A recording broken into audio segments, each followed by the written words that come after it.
Vous êtes très nombreux à vouloir savoir quel matériel photo et vidéo j'utilise en voyage. Je vous ai compris.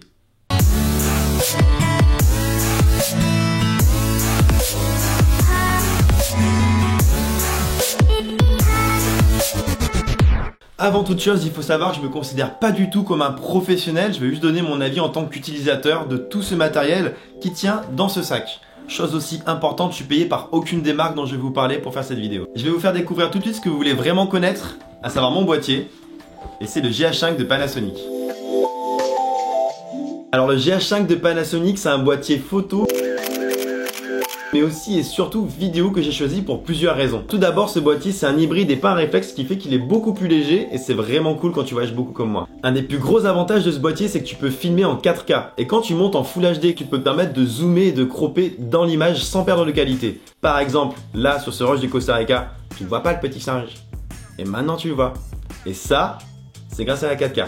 En plus de ça, tu peux filmer jusqu'à 180 fps en Full HD et 60 fps en 4K et c'est ça qui me permet de faire des vrais bons ralentis sur tous mes montages.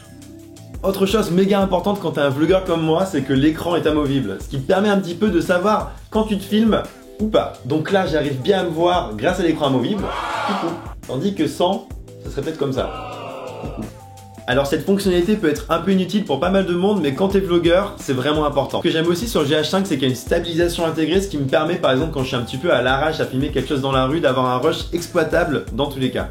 Il y a plein d'autres petites choses qui font que le GH5 est vraiment cool comme boîtier. Par exemple, il est tropicalisé, ça veut dire qu'il peut prendre l'eau sans trop de problèmes. Et il y a aussi le fait qu'il y ait des profils colorimétriques qui sont assez neutres et qui permettent de vraiment bien retoucher en post-prod ces vidéos. Par exemple, voici avant la retouche et après la retouche.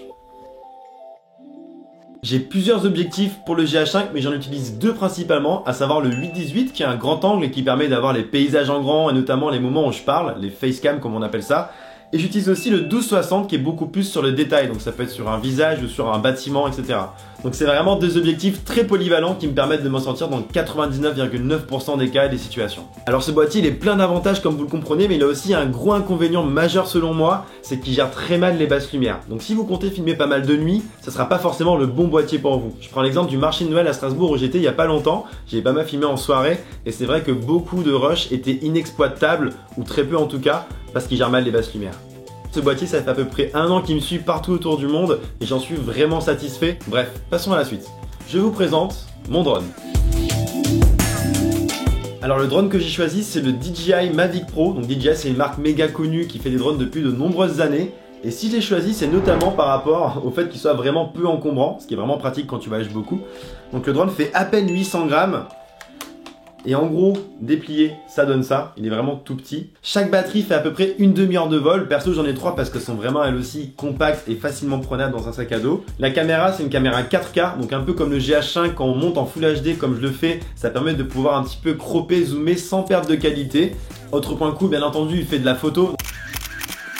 Donc c'est assez pratique pour avoir un petit peu des points de vue différents. C'est vraiment l'intérêt du drone pour moi, c'est d'avoir une vision différente sur les paysages où on se situe, sur les endroits où on va. Alors attention, un drone c'est vraiment pas un jouet, donc il faut faire gaffe à où on l'utilise. Par exemple, je sais que dans des pays comme Cuba ou le Maroc, c'est totalement interdit. Donc si vous arrivez avec un drone à la douane, on va vous le prendre. Ça va pas très cool pour vous. De façon plus globale, il faut vraiment regarder où on va voler. Par exemple, on peut pas voler au-dessus des routes ou au-dessus des habitations privées.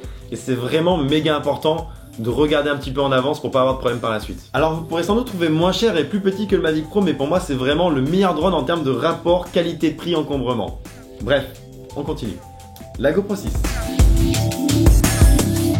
La GoPro 6, c'est la toute dernière caméra de GoPro qui est vraiment peu encombrante, comme on peut le constater, et qui m'est vraiment utile pour pas mal de situations un petit peu aventure, du style quand je vais dans l'eau ou quand je vais sur un kayak. Sachant qu'elle filme en 4K et qu'en plus elle est stabilisée de façon interne, ça donne des rushs pas mal exploitables, un peu comme sur GH5. Bref, pour moi c'est vraiment un outil à avoir, toujours avec toi quand tu es un vidéaste. Alors il y a quelque chose qui est souvent oublié par les gens qui font des vidéos, qui pour moi est le plus important, c'est le son. C'est-à-dire que je préfère aujourd'hui avoir un son d'une très bonne qualité avec une image un peu moins bien que l'inverse. Et pour ça, j'ai acheté le micro VideoMic Pro de Rode. Je vends une Peugeot 206, 200 000 km. Je vends une Peugeot 206, 200 000 km. Bref, comme vous pouvez le voir, le VideoMic Pro il fait vraiment la différence. Et pour la 206, le lien dans la description. Je vous présente maintenant le Zhiyun Crane, qui est un stabilisateur électronique qui permet vraiment de rendre tous les plans bien stables, même quand en mouvement. Du coup, ça rajoute un petit côté bien professionnel et quali. Alors honnêtement, je m'en sers quand même pas mal, mais je pense que c'est vraiment utile pour les professionnels et les perfectionnistes, donc je ne le conseillerais pas à monsieur et madame tout le monde qui veut faire des vidéos. Et voilà, j'ai quasiment fini de vous présenter tout mon matériel, il me resterait 2-3 trucs à vous montrer, notamment mon trépied qui est en dessous de la caméra, donc c'est un petit peu compliqué.